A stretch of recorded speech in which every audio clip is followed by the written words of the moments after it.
कैसा लग रहा है टॉपिक? कुछ डिफरेंट है ना आज? Yes, today we are not going to talk about plants. Why? Because कुछ चेंज होना चाहिए ना लाइफ में.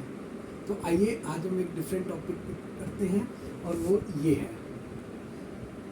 जनरल एबिलिटी टेस्ट, यानी कि सामान्य योग्यता परीक्षण.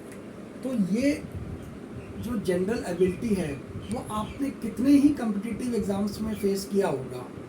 तो ये एक एग्जांपल दे रहा हूँ मैं कि जनरल एबिलिटी में चीज़ें क्या एस्पेक्ट्स आती हैं आम तौर पे.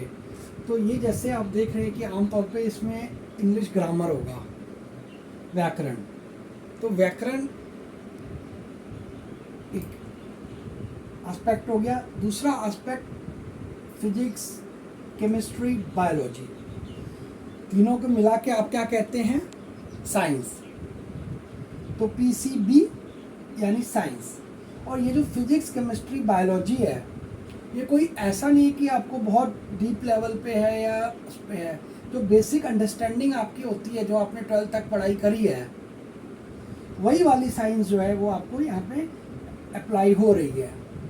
फिर क्या आता है? फिर आप देखते हैं नीचे आ जाते हैं तो GK. What does GK stand for? General knowledge. और जनरल नॉलेज किस चीज़ की? तो आपकी पॉलिटिकल जो न्यूज़ होती है, इंफॉर्मेशन, उसकी अवेयरनेस. अगर आप रेगुलर न्यूज़पेपर पढ़ते रहते हैं, रेगुलर न्यूज़ देखते सुनते रहते हैं, तो शायद आपके लिए ये पोर्शन इजी हो जाता है, क्योंकि इसी में आपके कुछ एस्पेक्ट हिस्ट्री के होते हैं, कुछ सिविक्स और कुछ ज्योग्राफी.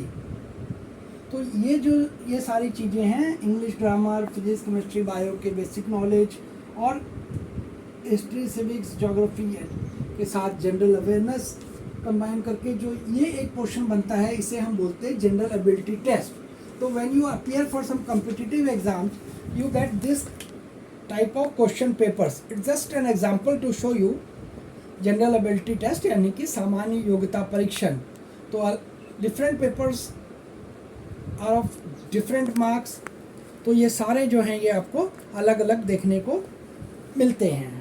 तो इन्हीं के अंदर ये जो आप क्वेश्चंस देख रहे हैं इस टाइप से, ये अलग अलग आते हैं और जो लैंग्वेजेस जो भी आपने सेलेक्ट करे होते हैं उस हिसाब से. तो ये जनरल एबिलिटी टेस्ट है. अब आ जाता है इसके अलावा और क्या चीज़.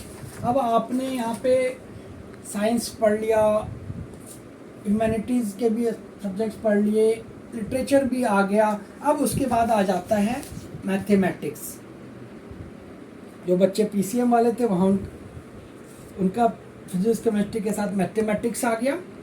तो मैथमेटिक्स में जो है जिसे हम गणित बोलते हैं, उसका भी बहुत इम्पोर्टेंस होता है ज़्यादातर कॉम्पिटिटिव एग्ज़ाम्स में. तो उसमें किस टाइप का रहता है, जैसे ये एक एग्जांपल मैंने आपको दिखा रहा हूँ कॉम्पिटिटिव एग्ज़ाम का, मैथमेटिक्स का क्वेश्चन पेपर. तो अब आप देख रहे हैं कि ये जो सम है, ये इस टाइप के सम देख के क्या आपके चेहरे की जो लालिमा है वो उड़ जाती है?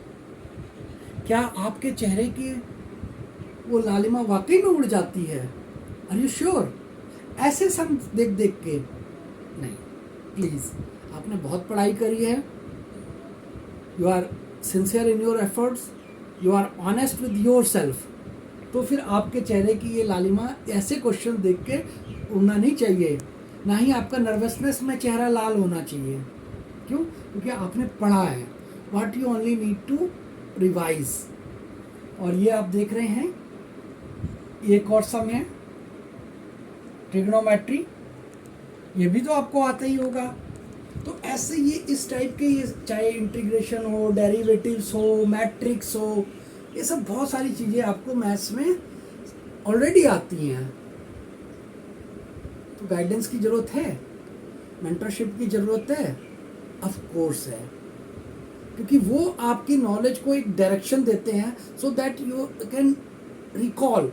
जो भी चीज़ आपकी सारी नॉलेज आपने इतने 12 सालों में स्कूलिंग में पढ़ा है, उसको आप एक जगह पे रिकॉल करके इकट्ठा कर सके in form of a bouquet in your memory. और वो बुके जो है वो वापस से खुले when you are writing this type of question papers for competitive exams.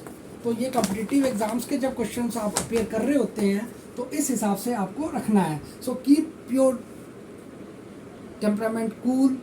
बहुत ज़्यादा एंग्जाइटी में नहीं आना, बिल्कुल भी आपको वरी नहीं करना है. आफ्टर ऑल लाइफ जो है, life is a continuous process of learning, so even from your mistakes you keep learning. So thank you for watching this video and for your valuable time. Thank you so much.